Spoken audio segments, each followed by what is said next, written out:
بسم اللہ الرحمن الرحیم۔ مور کو جنت سے کیوں نکالا گیا؟ مور جتنا اب خوبصورت ہے، اس سے کہیں زیادہ جنت میں خوبصورت تھا۔ مور کی خوبصورتی پر سبھی پرندے فدا تھے، لیکن ان سب خوبیوں کے باوجود مور سے ایسی کون سی خطا ہو گئی تھی جس سے اللہ تبارک و تعالیٰ نے مور کو جنت سے نکال دیا۔ اللہ تبارک و تعالیٰ نے حضرت آدم علیہ السلام اور اماں حوا کو پیدا فرمایا۔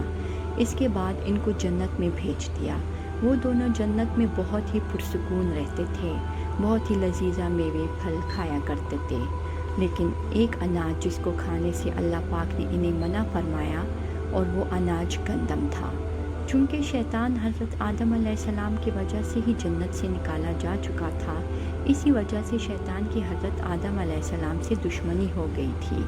شیطان یہ چاہتا تھا کہ وہ کسی بھی طرح حضرت آدم علیہ السلام کو جنت سے نکال دے اور ساتھ میں اماں حوا کو بھی جنت سے نکال دے۔ جب شیطان کو یہ خبر ہوئی کہ حضرت آدم علیہ السلام کو تمام میوے کھانے کی اجازت ہے لیکن گندم کھانے کی اجازت نہیں ہے، تو شیطان انتقام کی آگ دل میں لیے جنت کے دروازے کے پاس بیٹھ گیا اور 300 سال تک وہاں پر بیٹھا رہا کہ کوئی جنت کے دروازے سے باہر آئے اور شیطان اس سے بات کر سکے۔ ایک دن اچانک سے مور جنت سے باہر آ گیا۔ شیطان اس کو دیکھتے ہی بہت خوش ہو گیا۔ شیطان نے پوچھا، اے خوبصورت پرندے، تم کون ہو؟ مور بولا، میں مور ہوں، اب تم اپنا تعارف کراؤ۔ شیطان نے جواب دیا کہ میں عالم کروبیہ کا ایک فرشتہ ہوں، میں اللہ پاک کی عبادت سے ایک پل بھی غافل نہیں ہوں۔ میں چاہتا ہوں کہ میں جنت میں جاؤں، وہاں کی نعمتوں کا اپنی آنکھوں سے مشاہدہ کروں۔ شیطان مور سے کہنے لگا کہ تم مجھے جنت کے اندر لے جاؤ، میں تمہیں 3 ایسی باتیں بتاؤں گا جس سے تمہیں ابدی زندگی حاصل ہو جائے گی۔ تمہیں بڑھاپا اور بیماری نہیں آئے گی، تم ہمیشہ جنت میں ہی رہو گے۔ شیطان کی یہ باتیں سن کر لالچ میں آ کر مور نے کہا کہ مجھ میں تو اتنی طاقت نہیں ہے کہ میں تمہیں جنت کے اندر لے جاؤں، لیکن ایک سانپ میرا دوست ہے، وہ شاید تمہاری مدد کر سکے۔ یہ کہہ کر مور سانپ کے پاس آیا، اس کو ساری بات بتائی۔ سانپ بھی شیطان کی باتوں سے بہت خوش ہو گیا، پھر شیطان کو اپنے منہ میں چھپا کے جنت میں داخل ہو گیا، اور یوں شیطان اپنی چال میں کامیاب ہو گیا۔ جنت کے تمام نگہبانوں کو یہ معلوم تھا کہ شیطان یہ چال چل چکا ہے اور جنت میں داخل ہو چکا ہے۔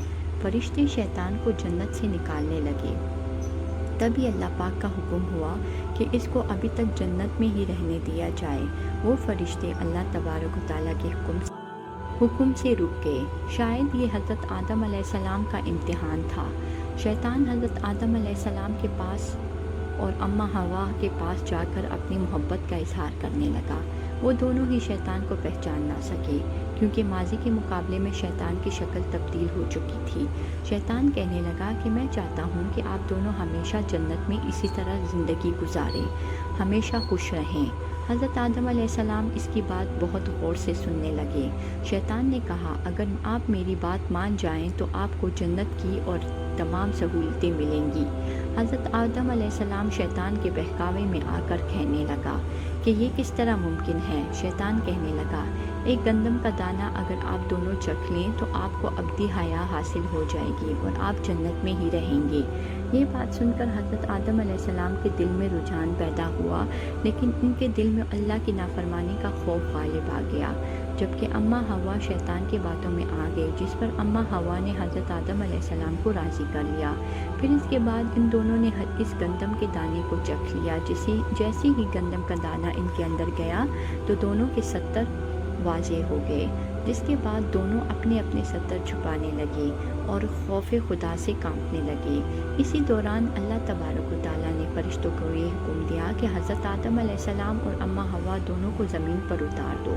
حضرت آدم علیہ السلام کو سری لنکا کے قریب نیچے زمین پہ بھیج دیا، جبکہ اماں حوا کو جدہ کے سرزمین پر اتارا گیا۔ جن خوبصورت پیروں سے چل کر مور شیطان کو جنت کے اندر لے کر آیا تھا، وہی خوبصورت پاؤں اللہ پاک نے مور سے لے لیے۔ سانپ جو اپنے منہ میں شیطان کو چھپا کر لایا تھا، اس کے منہ کی خوبصورت خوشبو کو چھین کر اس میں زہر ڈال دیا گیا۔ پھر مور کے ساتھ ساتھ سانپ کو بھی جنت سے نکال دیا گیا۔ جزاک اللہ۔